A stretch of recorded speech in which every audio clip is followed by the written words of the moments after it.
Hello, my old friend. La guerre civile Targaryen, connue sous le nom de Danse des Dragons, se déroulera dans House of the Dragon, le premier spin-off Game of Thrones, et cela pourrait finir par se connecter à The Winds of Winter, la deuxième Danse des Dragons. Voici pourquoi, et c'est juste après ça.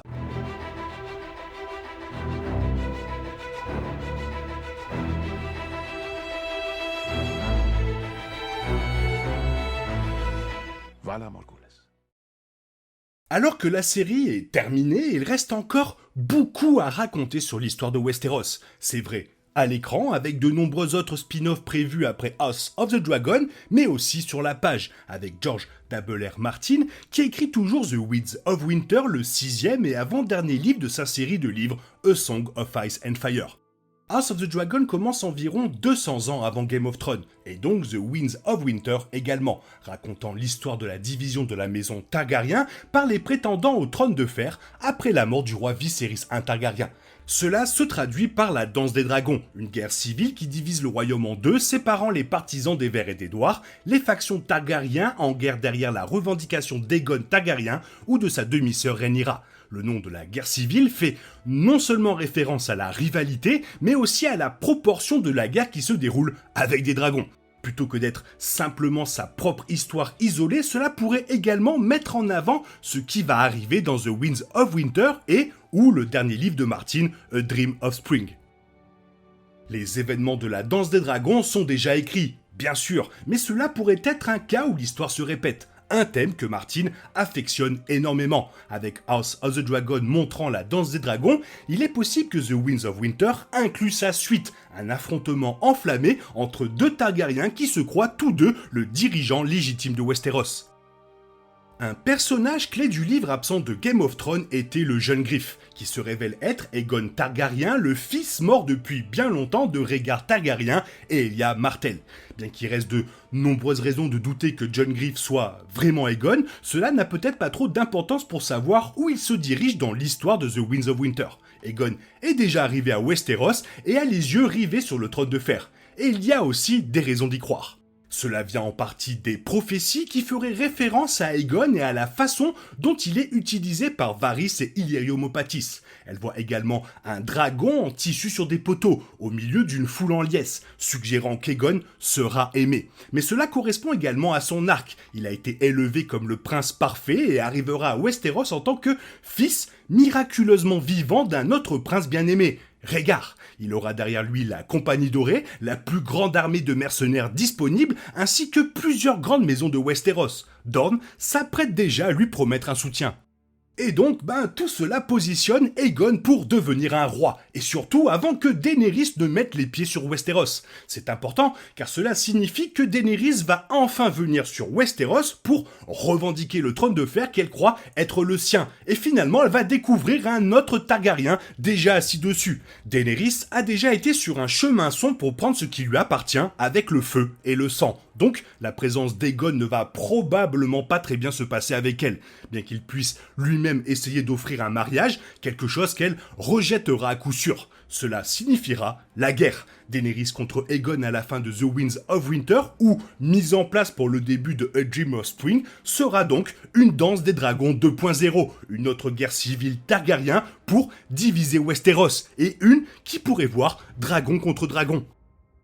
Voilà, seulement le petit tic, c'est que dans l'état actuel des choses, Aegon il a pas de dragon, mais il peut en obtenir un. Daenerys pourrait lui demander d'en monter un pour prouver son héritage familial Targaryen. Il pourrait être capable de se lier avec, et aussi d'en voler un. Il y a la corne de dragon magique en jeu, censée lier un dragon à son utilisateur, ce qui pourrait finir par être un facteur d'une manière ou d'une autre. Il est tout à fait possible qu'Aegon finisse par chevaucher Rhaegal, le dragon nommé d'après son père. Cela signifierait même une répétition des Verts contre les Noirs, avec Aegon sur le dragon vert et Daenerys sur le drogon noir. Cela pourrait même être la façon dont Daenerys détruit Port-Réal dans les livres, par un acte délibéré d'une prétendue reine sur un saccage vengeur, mais comme dommage collatéral d'une bataille entre dragons, dont le feu provoque le chaos et enflamme les réserves de feu grégeois sous Port-Réal.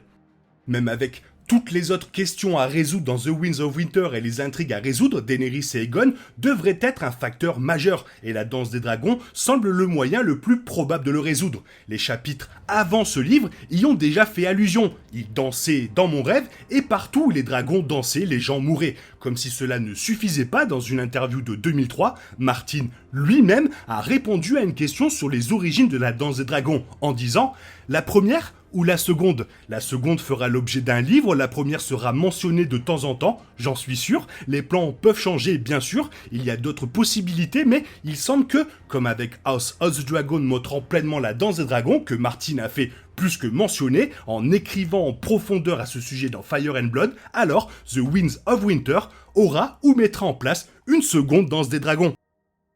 Bon, après je vais pas vous mentir, la bataille dans Winds of Winter entre Daenerys et Aegon sera probablement assez différente de la guerre civile dans House of the Dragon, pour plusieurs raisons. Une partie de cela est simplement l'état de la maison Targaryen. Dans cette dernière, elle est à son apogée, permettant différentes factions et rivalités qui s'accumulent au fil des décennies avant même que la guerre ne commence. Dans le premier cas, il n'y a que 2 Targaryens, en supposant que tout cela arrive bien avant que la filiation de Jon Snow ne soit révélée bien sûr.